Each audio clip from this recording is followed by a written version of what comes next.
రావాలి. ఏంటంటే మోడీ గారి రిజల్ట్ 100% సక్సెస్ ఉంది. మళ్ళీ కొత్త గురించి మనం ఆలోచన ఆప్షన్ లేదు. ఎందుకంటే మనం వేరే పార్టీ ఎన్నుకున్నా కూడా సరైన వర్త్ ఉండదు. ఎందుకంటే మోడీ ఉన్నారు కాబట్టి బీజేపీ ఉంది కాబట్టి రాష్ట్రంలో కూడా బీజేపీ ఉంటారు మంచిగా ఉంటుంది. అట్లా ఏదైనా పని చేస్తే ఏదైనా జనాలకు పని చేస్తే ఈ రోజుల్లో ప్రపంచ ఖ్యాతిలో ప్రపంచంలో భారతదేశాన్ని ఒక మార్గదర్శక దేశంగా తీర్చిదిద్దినట్టే మోడీ గారితో సాధ్యమే కాదు. రాహుల్ గాంధీ గారు కదా ఇంకా ఎవరు వచ్చినా అంత మేధాశక్తితో అంత నిబద్ధతతో పనిచేసే వ్యక్తి అంటారు ఇంకొకరు లేరు. రారు కూడా కంపల్సరీగా ఇంకొక 10 ఏళ్ళు ఖచ్చితంగా ఇండియా నెంబర్ 1 గా ఉండే అవకాశం ఉంటుంది. లేకపోతే మాత్రం మళ్ళీ అట్టడు స్థానంలో ఇండియా నిలబెట్టడానికి మాత్రం ఈ కాంగ్రెస్ ప్రయత్నిస్తుంది. సరే ఇక్కడైతే కాంగ్రెస్ వచ్చింది కావచ్చు, ఈ దొరల పాలన అంత చేస్తే కాంగ్రెస్ వచ్చింది కావచ్చు, మార్పు కోరుకున్నారు, ఓకే ఒప్పుకుందాం. కాబట్టి అక్కడ మాత్రం కంపల్సరీగా బీజేపీ ప్రభుత్వం రావాలనేది ప్రతి ఒక్కరి ఆకాంక్ష. అది 100% బీజేపీ ప్రభుత్వం వస్తుంది. ఇంకెవరెన్ని చేసినా బీజేపీ ప్రభుత్వం ఉంటుంది. ఇప్పుడు అది రామ మందిర్ కట్టారు కదా, దాని అభిప్రాయం? రామ మందిరం కట్టడం అనేది మన మనోభావాల గురించి అండి. అది రామ మందిరం అనేది దేశీయత కాదు, అది హిందూ భావజాలం. అది పక్కడం అది అదే ఉండాల్సిన చోట ఉన్నది, ఉండాల్సిన కట్టారు. రాముడు ఉండాలి. ఓకే, అయోధ్య రాముడు అది చారిత్రాత్మకం. కానీ ప్రపంచంలో మన దేశం ఎక్కడున్నదని చూద్దాం. 2014 ముందు ఎక్కడుంది, 2024 వరకు ఎక్కడుంది, ఇది ఆలోచించుకుందాం మనం. కంటే రామ మందిరం గురించి కాదు ఆలోచించేది. రామ మందిరాన్ని ఆలోచించడం అది తప్పు.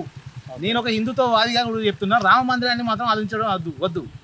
భారతదేశం అనేది ఏ స్థాయిలో ఈ రోజు నిల్చుంది ప్రపంచంలో అనే దాని గురించి ఆలోచిద్దాం. కాంగ్రెస్ గవర్నమెంట్ కంటే ముందు, కాంగ్రెస్ గవర్నమెంట్ తర్వాత దీని గురించి ఆలోచించుకుందాం అంతే. రామ మందిరం అనేది నథింగ్, అది సెకండరీ. అది ఎందుకంటే అది హిందువుల దేవతల మనోభావం.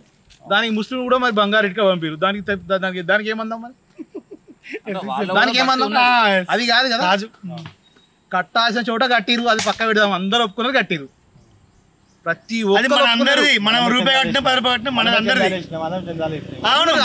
చందాలు వేసిన అంటే మన టెంపుల్ అనుకుందాం సార్. దాని గురించి పక్క పెడదాం. రామ మందిరం అనే అంశాన్ని పక్క పెడదాం, హిందుత్వ వాదాన్ని కూడా పక్క పెడదాం. భారతదేశం ముందు ఏ స్థాయిలో ఉందనేది దాని గురించి ఆలోచిస్తున్నాం మనం ప్రజెంట్ అయితే. ఒకటే లౌకికవాదంగా ఇప్పటికి కూడా లౌకికవాదాన్ని ముందు తీసుకుపోతాడు. ఒకటే మతవాదంగా మతం ముందు తీసుకుపోతలేడు, లౌకికవాదంగా ముందు తీసుకుపోతాడు. దాన్ని ఒప్పుకుందాం మనం. ఇప్పుడు మన గవర్నమెంట్ ఎట్లుంది? రేవంత్ రెడ్డి గవర్నమెంట్ అంటే ఇప్పుడే పుట్టిన బేబీ, మెల్లమెల్ల పాకుతుంది. అది తర్వాత ఏందనేది చూద్దాం. దాన్ని ఆపడానికి కూడా శతవిధాల ప్రయత్నం చేస్తారు బాబు. ఆ అహంకారం ఎప్పటికీ పోదు, అధికారం లేని అహంకారం బతకదు. ఈనాడు ముందుకు రాని కేసీఆర్ ఇప్పుడు నేను అన్ని చేస్తా, నేను అన్ని చేసిన అంటే ఏం సక్సెస్ లేడు. మన కన్నా ముందు కనబడుతుంది. ఒక్కసారి కూడా మీడియా ముందు రాలేదు. కనీసం ఒక్క బాధితుల గురించి కానీ, ఒక్కొక్క కొండగట్టు బస్ ప్రమాదం కానీ, ఇంకేదైనా సమస్య కానివ్వండి, ఆయన కనీసం వచ్చి ఒక ప్రెస్ మీట్ పెట్టిన సందర్భం ఉందా? కనీసం ఎవరైనా మాట్లాడిరా? రాజు యువరాజు మాట్లాడాలి అంతే, మిగతా వాళ్ళందరూ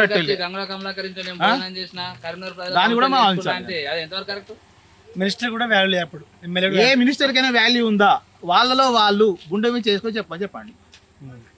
ఆయన యొక్క ముఖ్యమంత్రి పదవిలో ఏ మినిస్టర్కైనా విలువ ఉందనేది వాళ్ళలో వాళ్ళకే లేదు. మనం ఏం చెప్పడం ఆప్షన్ లేదు. ఇప్పుడు వస్తుండు, నేను అన్ని పెట్టినా, ఇప్పుడు వస్తుంది. నేను ముఖ్యమంత్రిని అయినా నా చేతిలో ఏం లేదు, మా బట్టన్న దగ్గర పైసలు పెట్టే ఉంది, ఆయనే చూసుకుంటానని చెప్పి రేవంత్ రెడ్డి స్వయంగా స్పీచ్ ఇస్తుండు. అట్లేమైనా అవకాశం ఉందా సార్? ఎవరికి లేదు. రాజు వచ్చి పోవాలి. ఎన్టీఆర్ కంటే ఘోరమైన నియంత.